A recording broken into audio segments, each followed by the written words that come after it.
Selamat datang di video presentasi mini project praktikum basis data 2. Pada video ini kami akan mempresentasikan perancangan dan implementasi sistem basis data dengan studi kasus sistem pemesanan.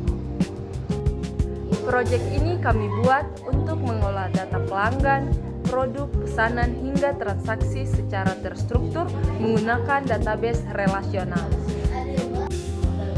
Melalui video ini, kami akan menjelaskan setiap tahapan pengerjaan proyek secara singkat dan jelas. Selamat menonton, semoga video ini bermanfaat. 1. Desain database. Pertama, saya melakukan desain database relasional sesuai dengan studi kasus sistem pemesanan.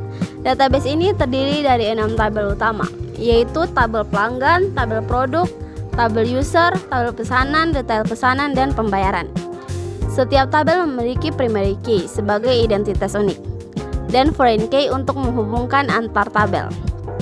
Relasi antar tabel digambarkan menggunakan entity relationship diagram atau ERD, sehingga struktur database menjadi jelas, terorganisir, dan tidak terjadi redundansi data.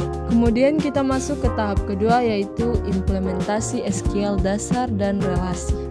Setelah desain database selesai, tahap selanjutnya adalah implementasi SQL dasar. Pada tahap ini saya menggunakan perintah DDL atau Data Definition Language untuk membuat database dan seluruh tabel sesuai dengan ERD. Kemudian saya menambahkan data contoh menggunakan DML atau Data Manipulation Language untuk menguji sistem. Pengujian ini bertujuan memastikan bahwa relasi antar tabel berjalan dengan baik dan tidak terjadi kesalahan referensi data. 3. Trigger dan kursor.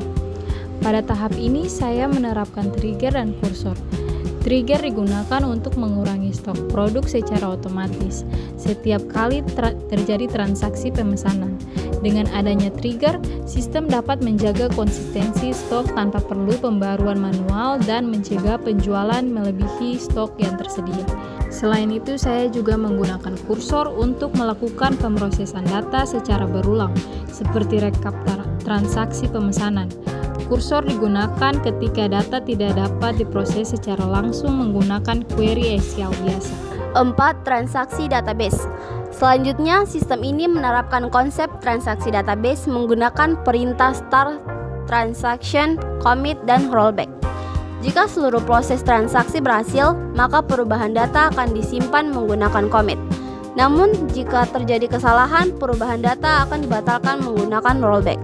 Penerapan transaksi ini sangat penting untuk menjaga konsistensi dan keutuhan data dalam database. 5. Manajemen konkurensi.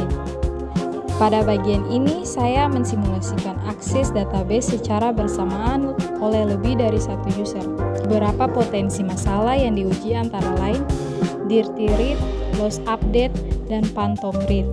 Untuk mencegah masalah tersebut, sistem menerapkan mekanisme pengujian data dan pengaturan isolation level. Dengan manajemen konkurensi ini, sistem mampu memastikan bahwa data tetap akurat meskipun diakses oleh banyak pengguna secara bersamaan. 6. Backup dan restore database. Selanjutnya dilakukan backup database sebagai langkah pengamanan data. Backup disimpan dalam bentuk file SQL. Kemudian dilakukan proses restore database dari file backup tersebut. Hasil restore menunjukkan bahwa database dapat dikembalikan dengan baik dan sistem dapat berjalan normal setelah proses pemulihan data. 7. Data warehouse. Untuk keperluan analisis data, sistem ini juga dirancang menggunakan konsep data warehouse. Data warehouse terdiri dari satu fak tabel, yaitu fak transaksi, dan 3 dimension tabel, yaitu dim pelanggan, dim produk, dan dim waktu. Dengan desain ini, sistem dapat melakukan query OLAP sederhana untuk menganalisis data penjualan berdasarkan waktu, produk, maupun pelanggan. Yang terakhir, kesimpulan. Sistem basis data pemesanan yang dirancang telah memenuhi seluruh kebutuhan inti proyek, mulai dari desain database, implementasi SQL, trigger dan kursor, transaksi database, manajemen konkurensi, backup dan restore, hingga data warehouse semuanya berjalan dengan baik. Sistem ini mampu mengelola data secara terstruktur, konsisten, dan siap digunakan baik untuk operasional maupun analisis data.